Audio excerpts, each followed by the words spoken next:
नमस्कार, जय श्रीमन नारायण। कैसे हैं आप सभी लोग। और आज मैं जा रहा हूं अपने गांव के जो जल का मूल स्रोत है पुनः उसका रखरखाव और वहां पर एक नई लाइन का कार्यक्रम, यानी कि थोड़ा सा पानी है कि अगल बगल कहीं उसको मुख्य धारा में जोड़ने का काम चल रहा है। तो मैं भी अपने घर के कामों से और मंदिर के कार्य से निवृत्त होकर के अब ऊपर डांडा की ओर प्रस्थान कर रहा हूँ। और अभी दिखाता हूँ आपको कि किस प्रकार से मार्ग है हमारे उस मूल स्रोत तक जाने के लिए। तो बने रहें आप मेरे इस वीडियो में। घर से कुछ दूर निकलते हुए ये इस प्रकार से, और ये लास्ट मकान लगभग हमारे गांव के, और ये हमारे खेत खलिहान इत्यादि, और ये सेकंड लास्ट मकान है हमारे गांव का। और इसको धालडा कहते हैं हमारी भाषा में, इसका नामकरण है। यहाँ से आगे बढ़ते हुए यहाँ तक ये अनेक प्रकार से प्राकृतिक वनस्पतियों के बीच में बसा हुआ हमारा यह गांव, ये आपको दिख रहा होगा।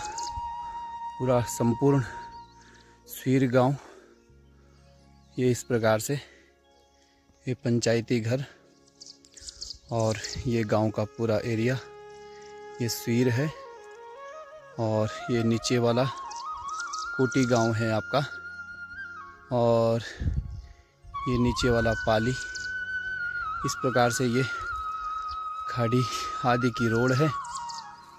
अब बढ़ते हैं अपने मार्ग पर। इस प्रकार से ये चाय जलपान आदि की सूक्ष्म व्यवस्था सभी गांव की सेवा के लिए जो भी तत्पर हैं उनके निमित्त। और ये हमारे गांव की पानी की टंकियाँ सुबह शाम यहाँ पर बंद करने के बाद जब पानी इकट्ठा होता है तो संपूर्ण गांव में पहुँचता है। और अन्य गांवों की अपेक्षा हमारे गांव में अच्छा पानी है, लेकिन फिर भी मई जून के महीने अधिक गर्मी पड़ने के कारण मूल स्रोतों का पानी थोड़ा कम हो जाता है। इसीलिए इन 2-3 महीनों में पानी की थोड़ा सा कमी हो जाती है। और इन्हीं कमियों को पूरा करने के लिए प्रयासरत प्रधान जी का यह प्रयास है कि जो भी पानी की मूलभूत समस्याएं हैं गांव की, उनका निराकरण हो सके और पानी की विशेष प्रकार से सुव्यवस्था हो। इस दृष्टिकोण से जल के लिए अनेक प्रकार से प्रयास किए जाएंगे। और ये आप देख ही रहे होंगे, ये हमारे गांव के ऊपर चीड़ है, और यही कारण है हमारे जंगलों के राख होने का मुख्य कारण ही यही चीड़ है, क्योंकि इसकी पत्तियां गिरती हैं और जो आग लगने का मुख्य कारण है, जिसमें छोटे छोटे पेड़ों का नाश हो जाता है।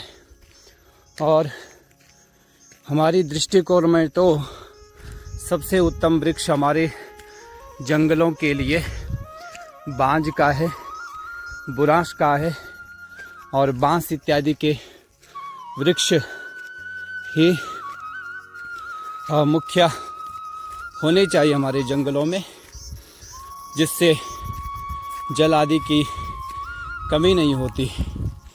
यह चीड़ तो केवल आग लगने का ही मुख्य कारण है और जिससे जल की समस्याएं होती रहती हैं गाँव में। इसको चंदा का कटला कहते हैं और जो भी हमारे गांव के व्यक्ति हैं, बाहर रहते हैं, अपने नौकरी पेशा में व्यस्त हैं, वह उनको मौका नहीं मिल पाता इन पुराने रास्तों में चलने का, तो वह भी अपनी यादें ताज़ा कर सकते हैं इन रास्तों को देख करके। यहाँ पर ये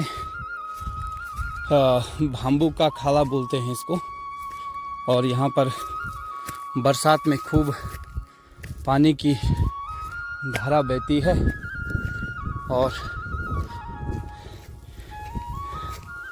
अभी तो एकदम आग लगने से तो एकदम ऐसा हो रखा है कि क्या कहें, एकदम काला ही काला। यहाँ से भी अपने गांव सीर का दीदार करवाते हैं आपको। इस प्रकार से बहुत ही अच्छी जगह पर स्थित हमारा यह स्वीर गांव बहुत दिव्य है। अधिकतर पहले जब सभी लोग गांव में ही रहते थे और पलायन का इतना बड़ा क्रेज नहीं था, तो उस समय हम अपनी छानियों में रहा करते थे। और ये छानी आपको दिखाएंगे, ये है हमारे गांव में ही श्रीमान गोपीराम ताऊ जी और कंठा राम ताऊ जी की यह पैतृक भूमि है और ये उनकी छानियाँ जो अब झाड़ियों के बीच में समा गई हैं और इस प्रकार से इसकी अब केवल दीवारें ही दीवारें मात्र दिखाई दे रही हैं। और आगे बढ़ते हैं। ये एक काफल का पेड़ है, इससे भी हमने बहुत सारे काफल खाए। हम भी कभी जंगलों में आते ही रहते थे, तो उस समय इस पेड़ से बहुत सारे काफल हमने खाए। और ये दूसरा पेड़ भी काफल का, इसमें भी थोड़ा थोड़ा है अभी नवाण करने के लिए। और हमारे यहाँ पे नवाण शब्द यानी कि चखने के लिए ही इस नवाण शब्द का प्रयोग होता है। और आगे बढ़ते हुए मुलानी के खाले की ओर, और ये चंदा के कटले, यहाँ पर हमारे देखते देखते खूब झंगोरा कोदा होता था, लेकिन क्या करें, समय की मार। और आइए आगे बढ़े। ये नहर है जो हमारे छानी तक जाती है, डांडा तक। कभी अपनी छानियों का भी आपको दर्शन करवाएंगे। और पूरी जंगल में आग लग रखी है अभी। मोलानी का खाला आने वाला है और यहीं से गुजरते हुए गोगना नामक एक स्थान है जहाँ पर सूरी देवी का मंदिर है, पानी है। उसमें ही थोड़ा बहुत जो भी धाराएं होंगी उसको हमारे गांव की और मुख्य धारा में जोड़ा जाएगा और उसका भी दर्शन करेंगे। तब तक ये खाला है मुलानी का, इसका भी दर्शन करें। और इस प्रकार से हमारे यह जंगल वीरान है। पहले खूब चहल पहल रहती थी। पुरी के कुछ लोग, बचन सिंह दादाजी लोग भी यहाँ पे बकरियाँ इत्यादि लाते थे और उनके साथ में हमारा खूब बैठना होता था। और कभी गाय चराने के लिए, कभी बैल इत्यादि चराने के लिए यहाँ पे ही हमारा समय गुजरता था। और देखते ही देखते अब यहाँ एक भी प्राणी देखने को नहीं मिल रहा है। तो इस प्रकार से इस जंगलों की दशा हमारी। और बने रही हमारे साथ वीडियो में। यह भूमि सुधार के गड्ढे बने हुए हैं यहाँ पर। और इस प्रकार से ये अपना मुलानी का खाला और छड़े वाला रास्ता यहीं से भी है एक, और दूसरा रास्ता यह जिसमें मैं अभी चल रहा हूँ। आदत की बात है प्रभु। और आज बहुत थकान लग रही है यहाँ पर चलते हुए, क्योंकि आदत ही ख़त्म हो चुकी है अब। और कभी कभार ही आना होता है इन जंगलों में। और अभी तो केवल पानी ही मुख्य उद्देश्य है, और उसी के उद्देश्य से आज अपने इन पुराने जंगलों में घूमने का अवसर। समय भी बड़ा बलवान है और आज तो देश में गैस की भारी किल्लत है। कभी के समय में ये जो लकड़ियाँ यहाँ पे दिख रही है ना, इनका कहीं नामो निशान नहीं रहना था यहाँ पे, क्योंकि सारी लकड़ियाँ हम लोग अपने घरों में ले जाते थे। उस समय चूल्हे में ही खाना बनाया जाता था। और हमारे पास में तो बहुत लेट में गैस आई, और तब तक सारे कार्य हमारे गैस में ही, चूल्हे में ही होते थे। और पहला जब हमारा सिलेंडर आता था वो कभी 10 महीने, कभी 11 महीने, कभी पूरे 1 साल, 1-2 महीने तक चलता था।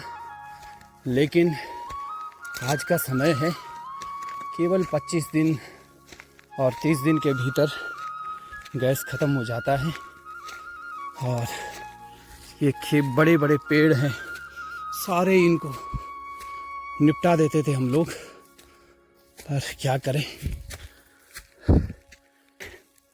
पैसा ही बड़ा है और समय की बड़ी कीमत हो गई है, इसलिए सब चीज़ें छूट चुकी हैं। और चाय नाश्ता लेकर के मैं भी पहुंच चुका हूं अब गोगना नामक तोप पर, जहां पर समस्त ग्राम सेवकों का खूब मेहनत से लगे हुए हैं और पानी को एक नई धारा के साथ जोड़ते हुए, पानी को निरंतर बढ़ाते हुए प्रयासरत हैं। और यह सभी मेंबर बहुत ही प्रशंसनीय कार्य करते हुए अभूतपूर्व। और इस प्रकार से यह हमारी नई लाइन जुड़कर तैयार है। और इस प्रकार से पानी की सफाई होने के बाद इसको मुख्य धारा में जोड़ दिया गया है। और इस प्रकार से यह पानी और आने वाले समय पर खूब प्रधान जी की योजना है कि अब यहाँ पर जो भी हमारे मूल स्रोत हैं, यहाँ पर बांज के पेड़ों की अधिकता बनी रहे, इस ओर कदम उठाए जाएंगे और आगामी श्रावण मास में खूब पेड़ों का लगाया जाएगा। और इस प्रकार से ये पहले थोड़ा सा पानी था, 1 उंगल, अब लगभग ये 2-2.5 उंगल पानी हो चुका है, जो गांव की टंकी में जाने के पश्चात समस्त गांव को प्राप्त होगा। ये चैम्बर है, यहाँ पर पानी छनकर स्वच्छ होता है और इसका भी थोड़ा सा सफाई, जो भी इसमें गंदगी है इसको निकालने के उपरांत अब अगले स्रोत में चलते हैं। छड़ा एंच वाले में, वहाँ पर भी नहर बड़ी जर्जर अवस्था में है, उसका भी रिपेयरिंग का प्रयास है, जो भी होता है।